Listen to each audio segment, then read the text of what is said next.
Thank you so much for joining us. We love to be out and about showing how climate justice is housing justice, and we can make a big difference every single day in our communities.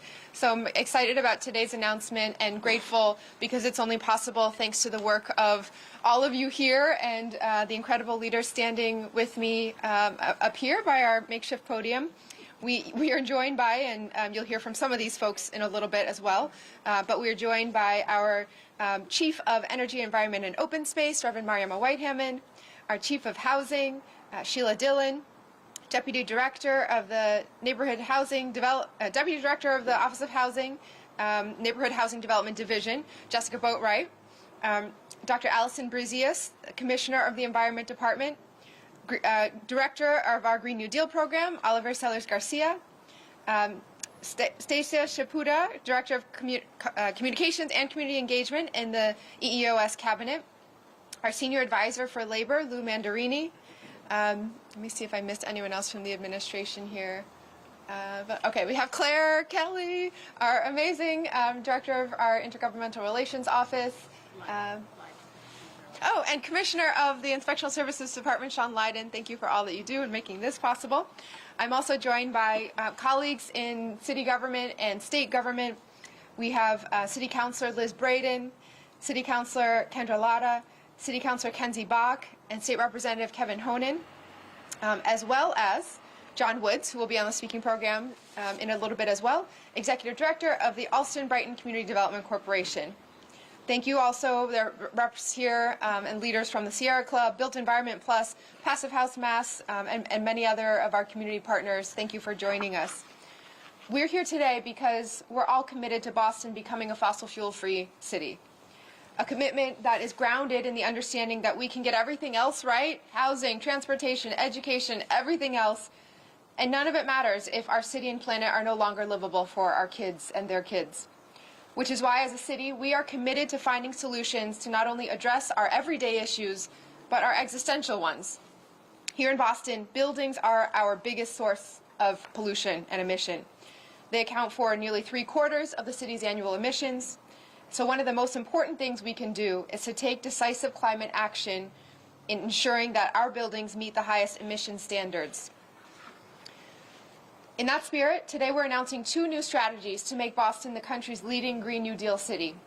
The first is an ordinance that we'll file with the Boston City Council on Monday to adopt a new green building code that strengthens energy efficiency requirements across our city and across our Commonwealth. And the second is a new large building green energy retrofits program offered through the Office of Housing. Chief Whitehammond, Chief Dillon, and our Green New Deal Director Oliver will go into all of the details, but at a very high level, this building code is simpler and sets standards for both new construction and major renovations to existing buildings. It will increase energy efficiency, reduce emissions, and advance our overall carbon neutrality goals. We are proud that Boston will become by far the largest community in the Commonwealth to adopt these new standards. And the Green Energy Retrofits program will provide up to $50,000 per unit for deep energy retrofits for income-restricted buildings, making housing here in Boston cleaner, healthier, more efficient, and more affordable. You might have guessed the units that we are standing among and within, right here at the Brian J. Honan Apartments in Allston, named after the late city councilor and lifelong neighborhood advocate. These will be some of the first to benefit from this program. As part of significant renovations, new high-efficiency insulation, new roofs, new windows will be installed, all of which will reduce the need to expend energy to maintain indoor temperatures, saving our residents money. Heating and cooling will all be fully electric-powered, and new ventilation will be added to provide fresh air to every unit. Taken together, these changes will cut the building's energy consumption by nearly half.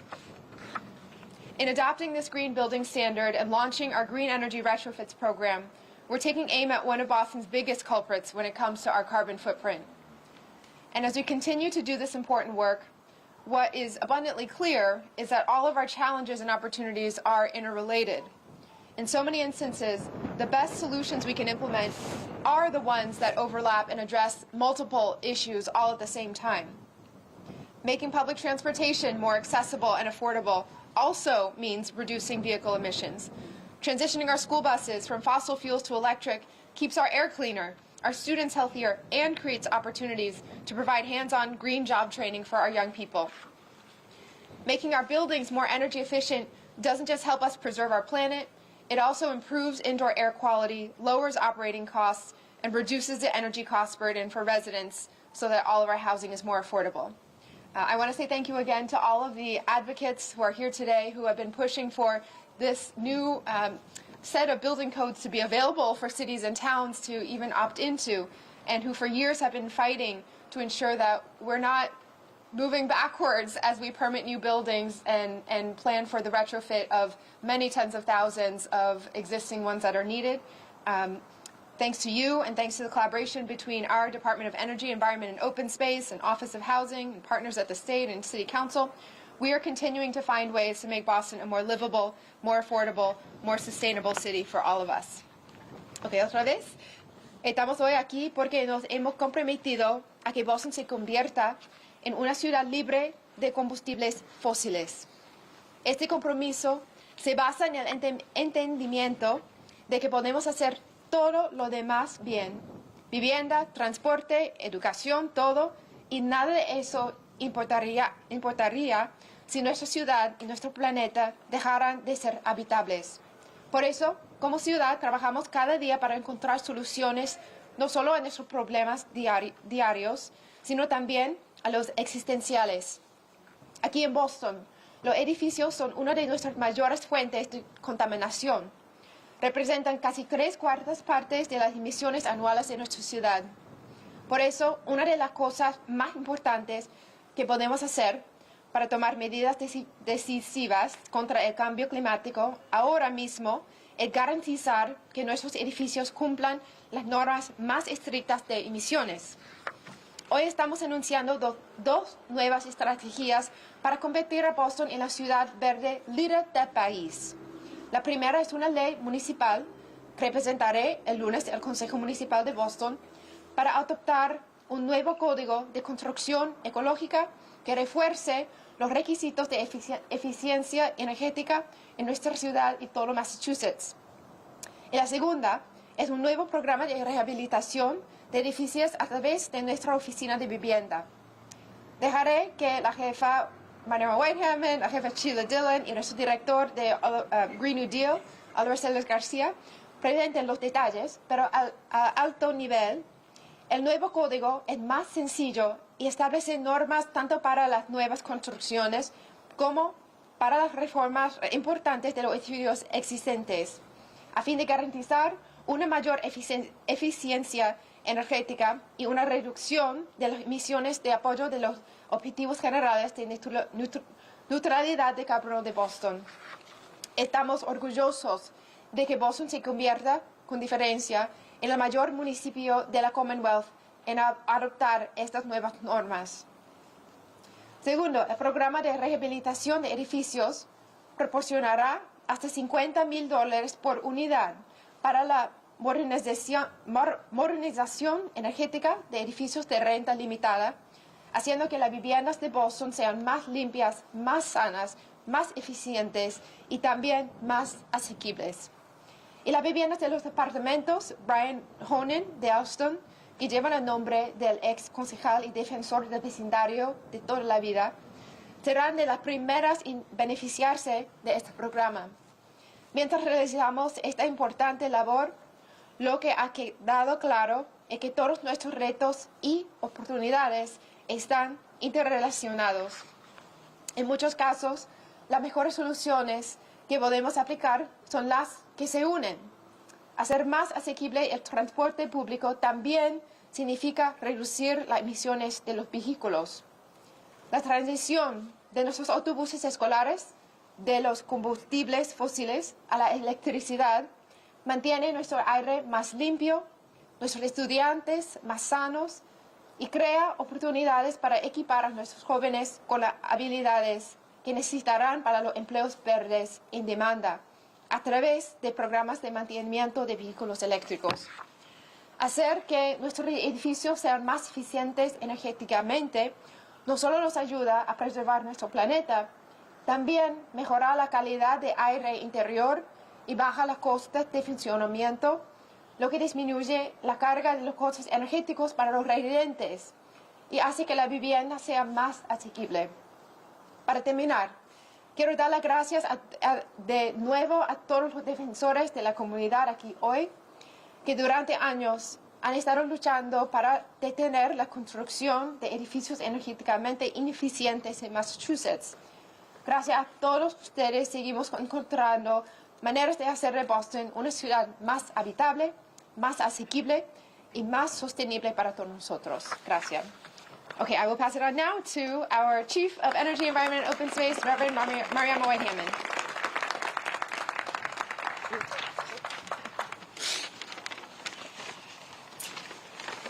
Good morning. As was said, my name is Reverend Mariama White-Hammond, and I am the Chief of Environment, Energy, and Open Space for the City of Boston.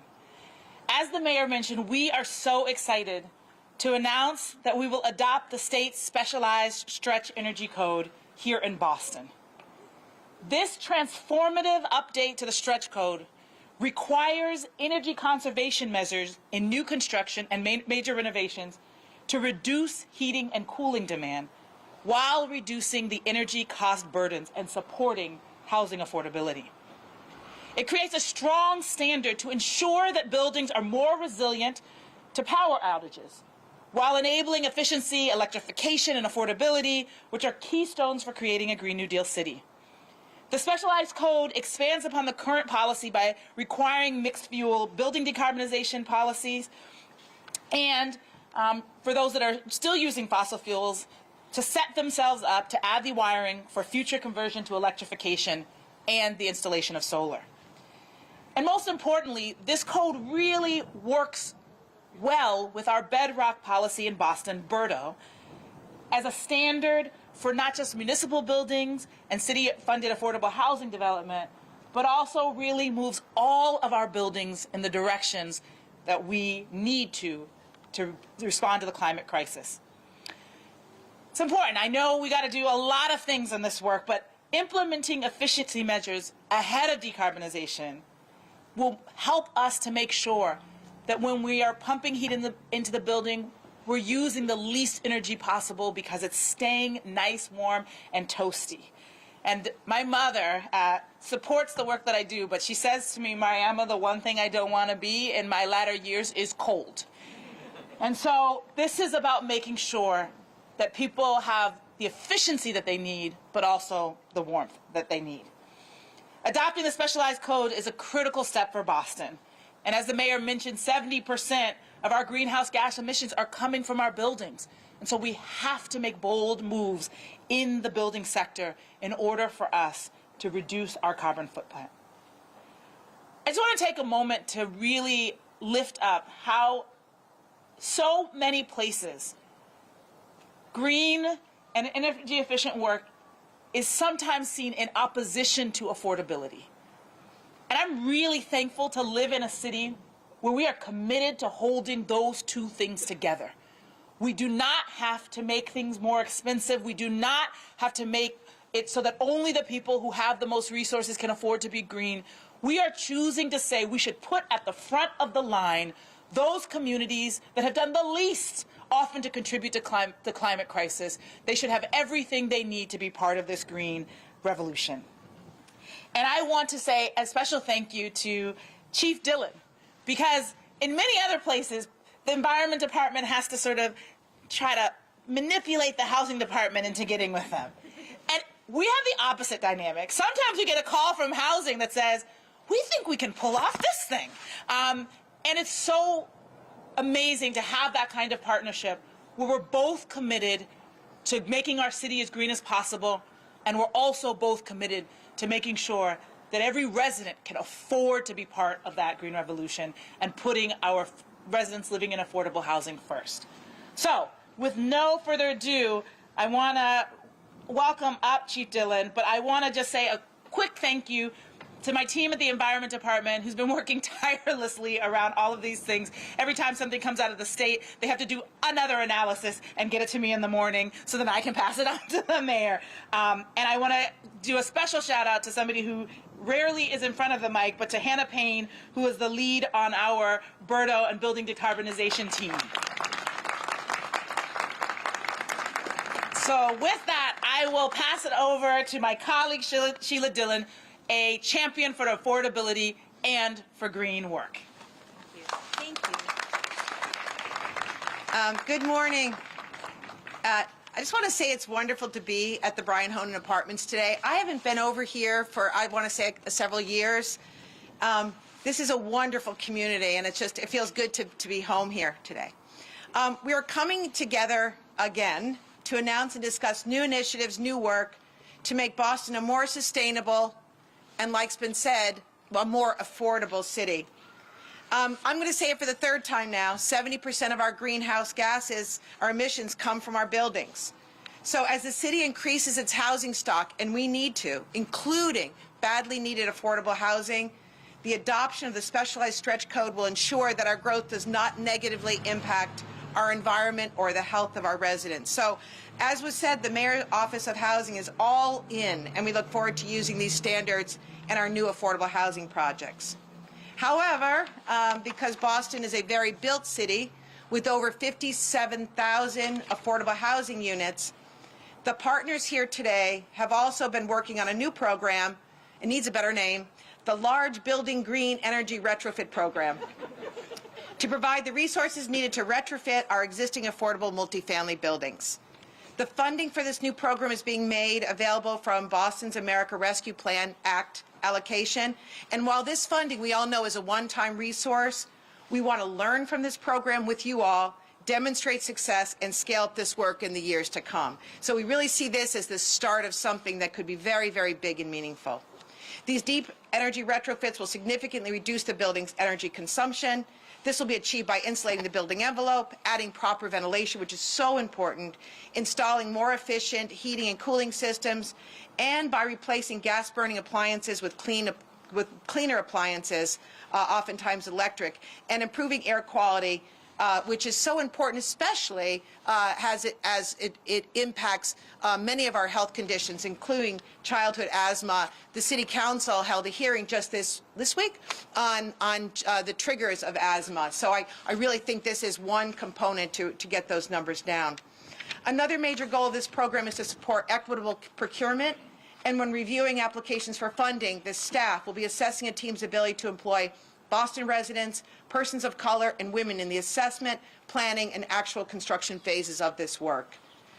Yet these deep energy retrofits will reduce the carbon footprints of Boston's affordable housing stock, but as importantly, and it's been said, but it needs to be said again and again and again, it will improve the living conditions for our low and moderate residents. It doesn't get any better than this, right?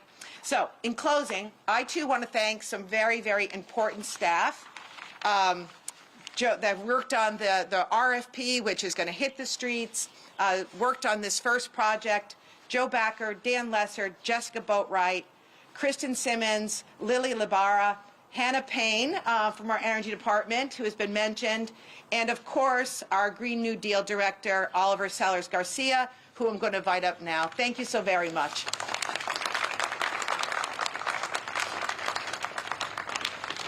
Thank you, Sheila. I think the name of that program is great. Let's just add a few more words, and then we're done.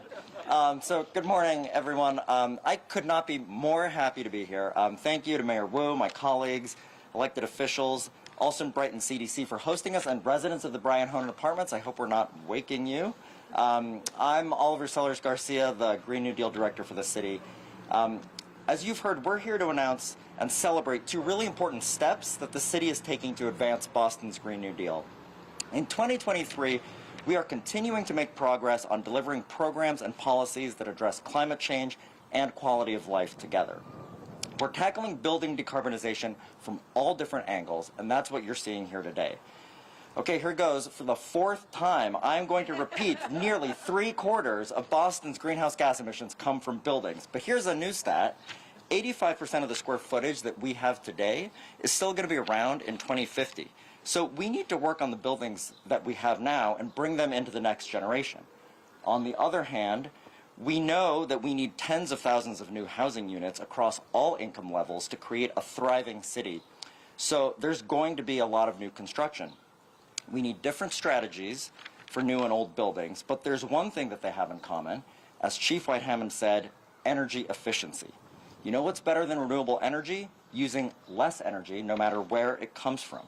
So both of the announcements today are centered around this principle that we need to dramatically reduce the amount of energy that we use and eliminate fossil fuels.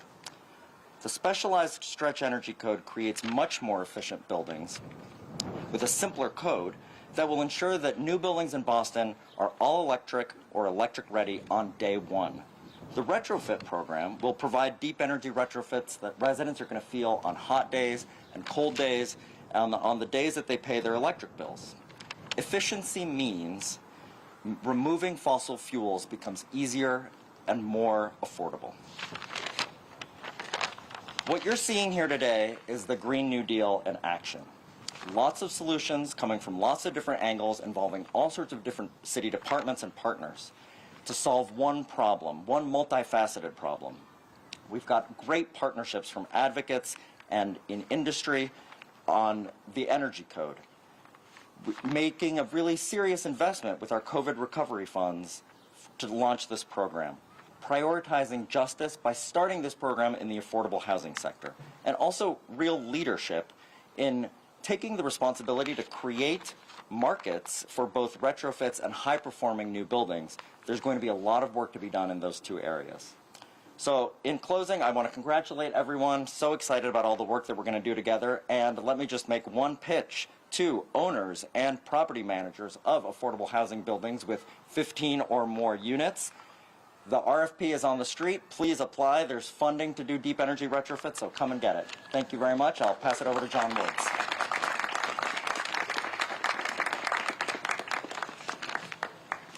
Thank you very much. We're all very happy that you're here today. Yeesh. There we go.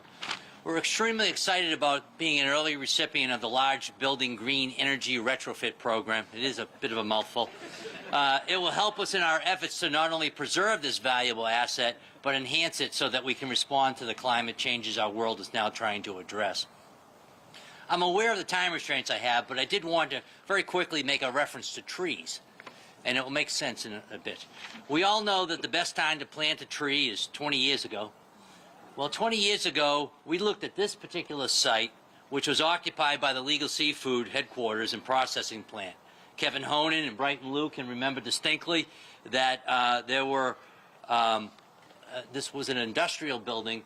At one point, there was a lobster pound over here that had hundreds and hundreds of lobsters on their last few days here on Earth before they got sent to the restaurants. The place smelled bad and often caused conflicts with the nearby residents. This was a light industry zone, and when we proposed the idea of making it a site for residential, as a residential location, there were those who assumed we had gotten ourselves a batch of what was then an illegal substance. After an initial effort to describe our plans to the Legal Seafood people, we had to lean on our city councilor, Brian J. Honan, who helped convince the Berkowitz family to hear us out. With that help and the help of Kevin Honan, we managed to secure the required funding to eventually create this deeply affordable housing development. Anywhere along the way, we could have listened to those who said that the development didn't make any sense. But we planted this tree, and now, 20 years later, it has taken root. Families have lived here, grown here. Babies have been born. Kids have gone to school. People have experienced life, and some people have passed on. But the tree we planted here is still alive. It does need help. Branches need to be pruned. We have to tend to the nicks and gashes in the tree trunks here. But we need to preserve this housing and any affordable housing that exists to ensure that the small victories that we have realized in this ongoing effort to improve housing for the people of Allston and Brighton continues. Take a minute and look around. That vision that we had for transforming this once desolate area is coming true. And while we applaud the addition of these many residential units, it's a reminder of how important this deeply affordable housing development has become. I am grateful to Mayor Wu and her team for this award of funds that will help send us on a path to addressing the problems at the site and enhance the conditions for the people who live here now and those who come after them. This award exemplifies the Wu administration's willingness to put their money where their mouth is and fund this type of deep energy retrofit that is so important to the future viability of our current stock of affordable housing. It would be easy to hide behind the cloak of fiscal responsibility as a rationale for not addressing the climate changes we are facing.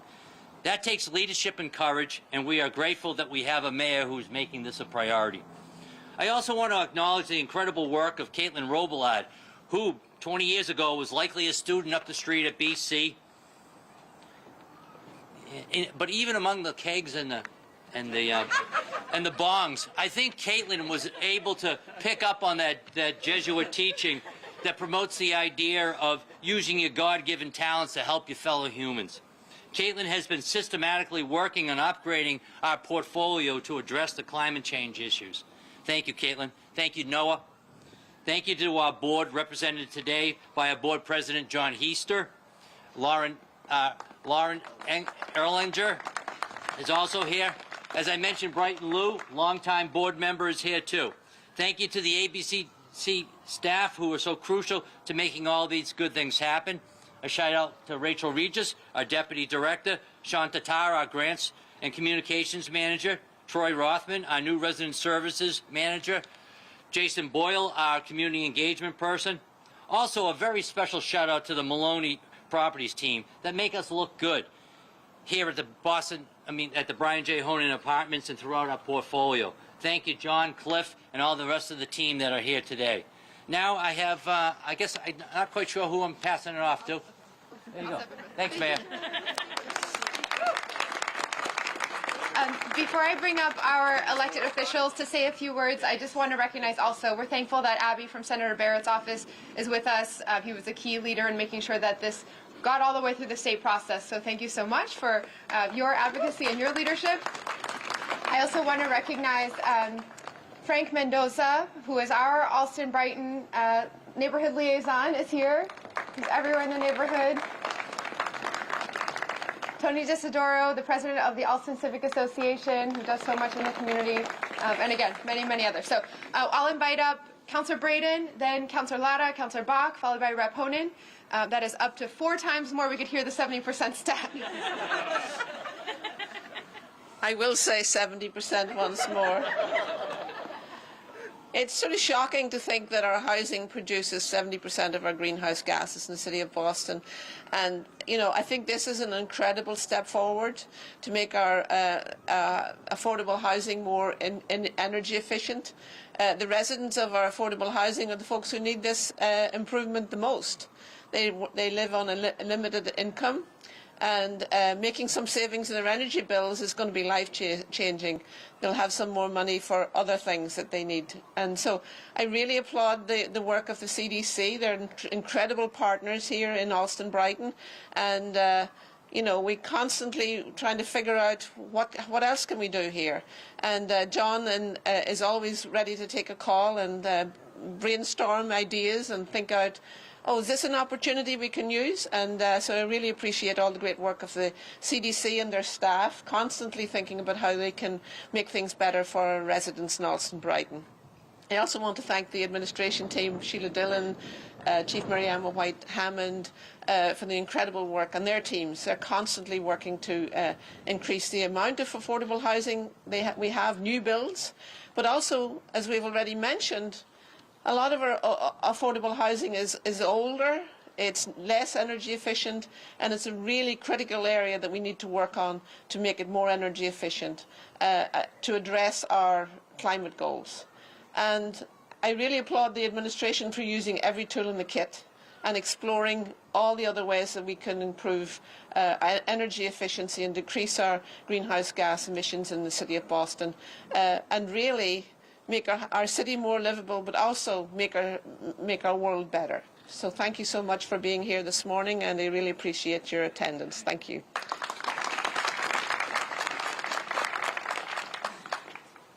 %. I will not do that. Good morning, everybody. My name is Kendra Lara, and I'm a Boston City Councilor. And I also serve as the Boston City Council's chair of not only the Housing Committee, but also the Environmental Justice Committee. So this is my favorite kind of announcement. It is the kind of announcement that really honors the intersectional nature of the work we have to do if we want to ensure that we have a livable planet, not just for us, but for all of our descendants. Adopting this stretch code and implementing this new program, I'm not going to try to say the very long name, is really going to get us to a place that is going to allow for us not only to implement these retrofits and to electrify in a way that is more efficient, but it's also going to make our buildings more resilient. And you've heard the word resiliency here a lot. And so I want to talk a little bit about what that means. Like Chief White-Hammond mentioned, the people who are going to be hit the hardest by the impacts of climate change are typically the people who have done the least amount of damage and who have done the least to cause the climate crisis that we find ourselves in today. There are working class families, there are black and brown people, and there are also the people who benefit and who live in our affordable housing units. And so when we talk about resiliency, we're talking about protecting our most vulnerable communities, not just now, but far, far off in the future. And so I'm very excited that Mayor Wu, Chief Dillon, and Chief White-Hammond continue to do this incredible work to make sure that we are one of the country's top Green New Deal cities. I want to extend my gratitude to all of the staff that I know make this possible, because I know in my office, my staff make everything that we do possible. And I'm really excited to work with Councilor Braden, Councilor Kenzie Bach, who are also environmental justice champions and affordable housing champions on the council, to make sure that we move this legislation through as soon as possible. So thank you all again.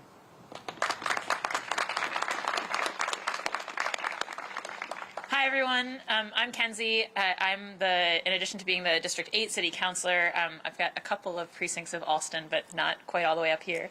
But I'm the chair of the Council's Committee on Boston's COVID-19 recovery. And so it was my honor to be part of putting together the package of American Rescue Plan fund appropriations that the Council and the Mayor passed in concert in July. And this $10 million that we're talking about today to start this program, I've been trying to come up with an acronym in the last 5 minutes, but is one of the things in that package that I'm most excited about, most proud of, and really is, as you've heard today, an amazing case of partnership between Chief Dillon and Chief White-Hammond and the Council. I figure since everyone's repeating the statistic, I'll do some math instead. If you think about 70% and then you multiply it by the second statistic Oliver referenced, the 85% of buildings that are still going to be here in 2050, 70% times 85% is about 60%. So when we talk about retrofits, I think it's really important for people to recognize we're not just talking about a sort of side thing. We're talking about 60% of the city's emissions and the emissions that we need to reduce and disappear by the time of our targets. So I just think like this is absolutely at the core of the work. Maybe the acronym should be retrofit all the big buildings in time, Rabbit. That's my best suggestion. You know, what makes me most excited about this as an American Rescue Plan Fund project is that when we were looking at those one-time funds, the thing that we were really thinking about is what's urgent right now, but also, because this is one-time money, what's a way that we can spend one-time money that then sets us up to tackle our generational problems, the ones that we know we're going to be continuing to deal with even after this money runs out. And so I think it's really important to note that the $10 million today is not just about doing $10 million worth of retrofits in affordable homes. It's about figuring out how we efficiently retrofit all of our affordable homes. It's the idea that once we spend that money, we're going to be in a position where we and the state and the feds are able to better spend money to get that entire 60% addressed, and especially leading with the affordable homes, because we've really done some learning here. And we figured out what the best way forward is. And that's what I'm most excited about with the American Rescue Plan funds, is that the city of Boston is taking the lead in thinking about models and thinking about how you really launch from one-time federal money into kind of generation scale solutions. And as everyone has said, that should absolutely start with the people in our communities who live in low-income housing. It should not be a situation where we think about solving those problems and then we say, and at some point after the market solves them, we're going to figure it out in affordable housing. We have to figure it out in affordable housing first. We also have to get our young people involved in leading that work first. That's another American Rescue Plan Fund project in Boston is the PowerCore Boston program, which is aimed again squarely at making sure that as we drive demand in the city for this work, public and private, it's our young people who are leading that work. So I just really want to emphasize today the fact that these are projects that are meant to send us on a permanent trajectory towards that Green New Deal city. Really excited that the council and mayor come together on this. Everybody's done shout outs, so I also want to shout out Casey Brock Wilson and her team related to because you might think a whole lot of one-time money isn't a problem, but it is actually something that really has to be very carefully stewarded in order to make sure that as we look back in the decades, we say, hey, Boston really had a chance there, and we transformed it into this kind of transformative change. So 3 cheers for Rapid.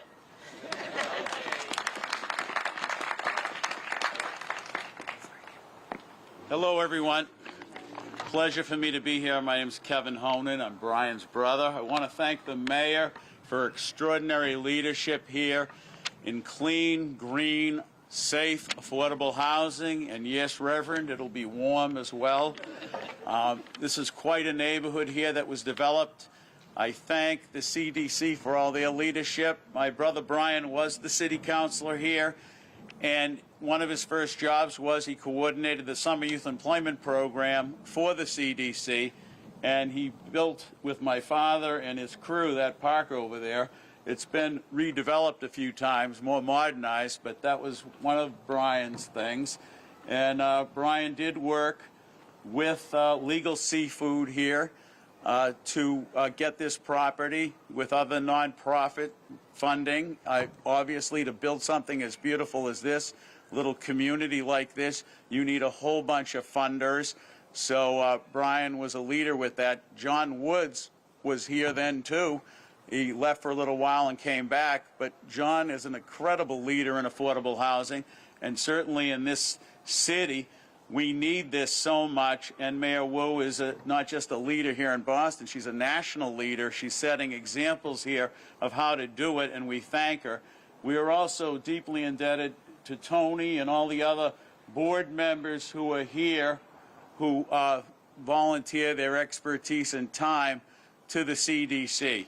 And again, Mayor, thank you for being here.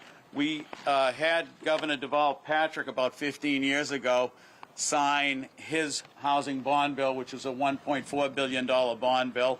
We were supposed to do the announcement here, but it was raining that day, so we went to the West End House where Brian and I grew up. So we announced it there, but signed it into law here at this location. And we just had Governor Charlie Baker sign his $1.8 billion bond bill up at senior housing to life. So this neighborhood has been so committed to trying to provide housing for all, regardless of income.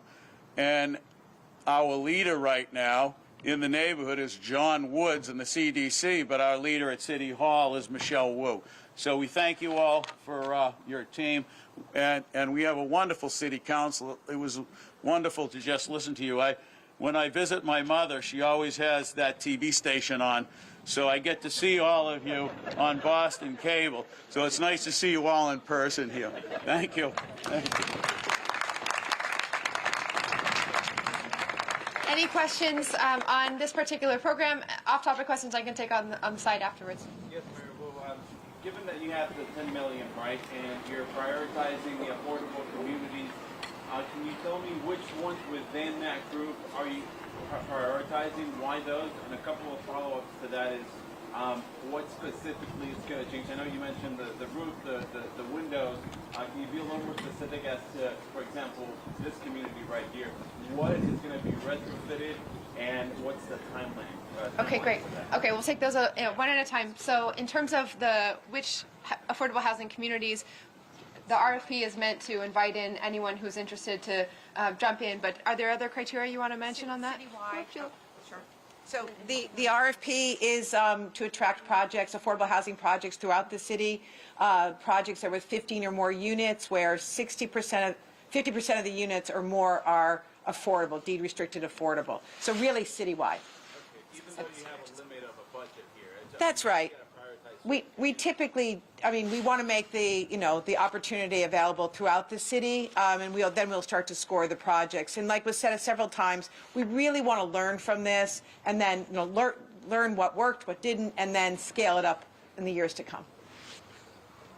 And specifically here, we're going to be taking the skin right off of the building and adding some additional insulation, reskinning it, and then upgrading and modernizing the mechanical systems here so that we can maximize the energy efficiency at the site.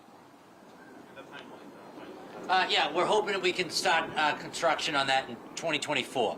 So about mid-year, we've got some other money we have to get, but this has really started the snowball, and we're really excited and grateful for it. How many units do you hope to stretch the money across citywide?